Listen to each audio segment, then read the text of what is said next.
Greetings everyone, my name is Rejnols, and today we're doing a Custodes unit deep dive, taking a look at the Blade Champion. Now, I was a little bit iffy about making these deep dive videos quite now, because, well, we have a data slate coming soon that could be changing some things, and then we have a codex in 3 to 4 months. That being said, I figured that at most, the Blade Champion would be seeing some point changes and no rules changes. So I figure it's safe to make a video about this guy. However, I might be holding off on making deep dive videos on any other units until after the data slate. But for now, let's take a look at the Blade Champion. Now, the Blade Champion is the newest model as well as the newest unit to join the Custodes roster. He came alongside the Codex in 9th edition, and he is quite literally a Custodes that have studied the Blade, if you know that meme. He is very much the Custodes version of a company champion. The whole purpose of him being, he goes into combat, he kills shit, that's about it.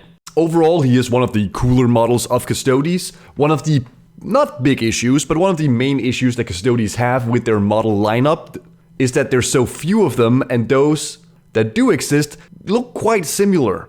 The difference between Wardens and Guards is basically whether or not they have the waist cape. I know the helmet is slightly different.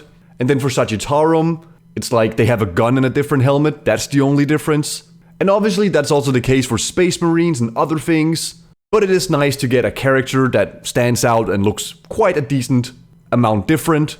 He has his cape, he has the leather boots, his weapon looks different. So yeah, overall I think the Blade Champion is a very cool model, and luckily he also has some very good rules. In 10th edition, the Blade Champion was an immediate eye-catcher for any Custodes player once his datasheet was released. Like most other Custodes characters, he can join either Guard, Wardens, or Sagittarum. However, the rules he gives to those units he joins really makes him want to join either Guards or Wardens. The first part of his rule is that he can reroll advances and charges. On paper, this seems just okay, but once you actually play with it, I think this might be the most valuable part of his abilities. Rerolling advances means that you on average get a 4. That takes Custodes movement up to 10 inches, which is very nice for staging and positioning. It makes it a lot easier to get on that objective that you want to get to. It makes it a lot easier to get behind that wall. And it makes it a lot easier to get in a position where you can threaten a charge next turn. The same goes for charges.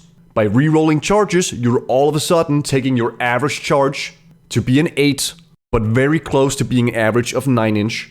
Which then means you just get a lot of threat range. This combos then very well with his once per game ability to do an advance and charge move. And the best part about this advance and charge move, in my opinion, is that you only declare it once you make the charge. So that means that you can roll the advance, you can even re-roll the advance, see what you get on the dice, and then wait until the charge phase to decide if you want to go for that charge or not. So if we just pretend that you get very unlucky and you roll a 2 on the advance, and that makes the charge, let's just say a 10-inch charge, you can just simply decide to wait until next turn to go for that advance and charge. His other rule is that he lets the unit he's leading use heroic intervention for free. I have very, very rarely found this to be something that I use, but that's mostly because Custodes don't have a lot of units, and therefore it's not super often that you'll be within 6 inches of another unit. That being said, you could in theory put one unit on an objective, then have the Blade Champion be within 6 inches of that unit, and if something charges that unit, well, then you have a second block of Custodes that can just come in for free and help fight that. But again, I find this to be quite niche, it's nice to have, but it's not something that actually sells the datasheet of the Blade Champion by itself. The last part about the Blade Champion, rules-wise, that's worth mentioning is that he has multiple melee profiles, which is always nice. However, I find that really there's only one choice, and then one niche choice out of the 3 different weapon profiles you do have. So let's just talk about those melee profiles right away, and they are a little bit weird if you ask me. First and foremost, in 9th edition, the Blade Champion had a profile with his weapons that would allow him to wound monsters and vehicles on a 4+ automatically. So that would be anti-vehicle, anti-monster 4+ in 10th edition. That, however, is gone. And as you may notice, none of his weapon profiles has a high enough strength to reliably wound those monsters and vehicles. He then also has the Hurricanus weapon profile, which is sustain hits 1, 9 attacks, hitting on 2, strength 5, AP 1, damage 1. Now on paper, this looks to be, a good horde clearing ability. That being said, sustain hits 1 from the weapon does not stack with sustain hits 1 from our karate. So that means that if you choose sustain hits 1, which you are going to be doing against a horde unit because you just need to get as many attacks as possible. Like if you're fighting 20 Termagons, you're not taking lethal hits, you'll be wounding on 2s anyway. So that means that the Hurricanus is just kind of wasted. I mean, yes, you get 9 attacks, but you don't get the benefit of the ability. So at that point, you might just want to take Behemoth to get, less attacks, but more AP.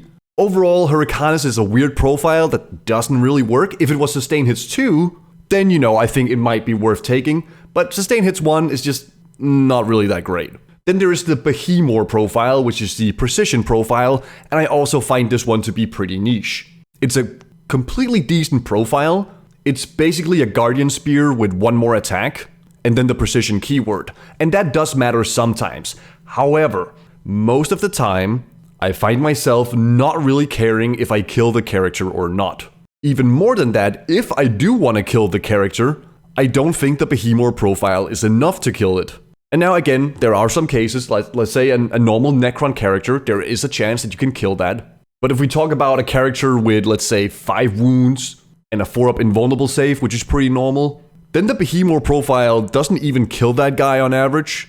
So yeah, I just find the precision profile to be a little bit niche. Some cases it's nice, other cases it just doesn't quite do the job. Which leaves us with the Victus profile, which is the one I will be using and am using in basically 8 out of 10 scenarios. It has the least amount of attacks. However, it is strength 6, which is usually still enough. Against toughness 12 enemies, it will matter being strength 6 compared to strength 7. But against anything else, it'll be wounding on the same thing as the Behemoth profile. However, it'll then be AP 3, damage 3 with the chance of devastating wounds, which just means that even if you do get that 1 less attack, if you just roll 1/6 in the wound roll, you'll at least do the same amount of damage as you would with the Behemoth profile. Into something with an invuln save, that is. So yeah, in general, it's nice to have these weapon options. However, the Behemoth profile is niche. There are some cases where precision matters and it's nice to have. The Hurricanus is like completely unnecessary. And then the Victus, in my opinion, is the best choice in most scenarios. Alright, so how do you use the Blade Champion and what do you use him with? Well, first and foremost, I think the Blade Champion is the best character for Custodes if you need a bit of help for staging and positioning. Now, whether or not you need this help is up to you as a player, as well as a matter of terrain. Some terrain layouts have very short distances between ruins where a normal advance of a 2 might be enough, while others might have more. There's also the case of deployment zones. If you're playing Search and Destroy, there might be a decent amount of distance from your deployment zone to the objective you want to grab outside of your deployment zone. And in those cases, having the reroll on the advance roll is very useful. On average, the Blade Champion moves 6 inches. He will then advance, which with rerolls is worth 4 inches on average, so that's 10. And then with the advance and charge, with rerolls, you're looking at an average of an 8-inch charge. That means that your average threat range is 18 inches. But again, as we mentioned before, you get to see the roll of your advance before you decide if you want to advance and charge. So that means unless you really need to shoot the weapons... Oh wait, nope, that doesn't matter, you have assault. So in general, what I'm trying to say here is that you can expect, if your opponent asks, what is your average threat range? You should answer 18 inches. That being said, you yourself, when you need to figure out, okay, can I actually charge this thing, can simply roll the advance first, and then figure out if you want to go for that charge after. For units the Blade Champion should join, well, it's pretty simple. You join either guards or you join wardens. You don't want to bother with Sagittarum, despite you being able to join them, because Sagittarum don't really have that amazing melee, at least not compared to, say, wardens and guards. Their guns are not assault, so you cannot advance and shoot, and it just really doesn't make sense to put the Blade Champion with those guys. For the guards, you kinda turn them into a glass cannon missile. In my previous video where I talked about guards or wardens, I've said that I prefer wardens in the current metagame, because I think it's more important to be able to stay alive on objectives than it is to wipe an enemy unit. And as we also showed in that video, it's not like the Wardens won't do any damage at all. They'll still do quite good. They just won't do quite as much damage as, say, guards with rerolls on an objective. So that means that guards on their own is a glass cannon. You move them up, you hope you get the charge, and if you don't get the charge, or after you get the charge, they're most likely dead. The Blade Champion helps by not guaranteeing the charge, but making it a lot more likely because you can advance, you can reroll the advance, you can then advance and charge and reroll the charge.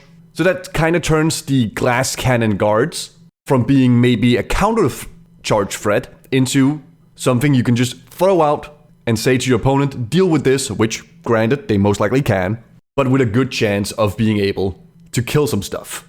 If you put them with the Wardens just became super reliable at getting where you want them to be.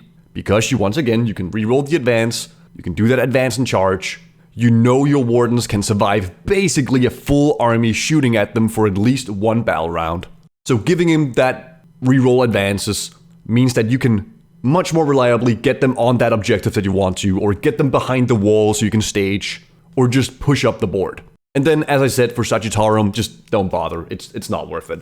Finally, let's just compare the Blade Champion to the other character options. First and foremost, while the Blade Champion gives a lot of mobility, I do think in general he is less versatile than a Shield Captain. Now, this is a little bit hard to compare, because the Shield Captain gives you versatility in the form of a free stratagem, as well as double karate, and once per game triple karate. However, the Shield Captain does not give you any bonuses to movement like than the Blade Champion.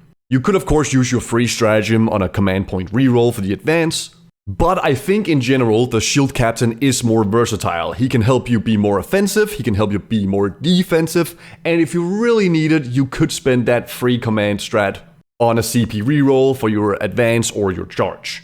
The Blade Champion is also less killy than Trajan, because Trajan will let you ignore modifiers, again depends on what rule set you play with, but he'll let you ignore -1 damage, Armor of Contempt, half damage, all those things. Then Trajan can either give fight first without being on an objective, which is really good into some matchups like World Eaters or Chaos Space Marines. Or if you are the one making the charge, you can decide to pop his 12 attacks ability instead. All of those things means that Trajan in general will be more killy than the Blade Champion. With all that being said, it sounds very negative, however, the Blade Champion is still a good choice. As I said, he gives you some abilities that Custodes don't have otherwise, and if you weren't aware, in Warhammer, what wins games is movement. Movement is far and away the most important part of a game of Warhammer 40k, and the Blade Champion helps you by making your moves more reliable. So, we are back at that issue that Custodes just in general have right now, being that basically all of their character choices are good choices, but we don't have enough units to include all of them. Because our units are expensive, our characters are expensive, and therefore it's a little bit hard to say, oh, Blade Champion is for sure better than a Shield Captain. It depends on your list, it depends on your matchup, and it depends on the general overall state of the game. And it also depends on you as a player, you know? Maybe you like having the versatility of being able to pop -1 damage whenever you need it from a Shield Captain.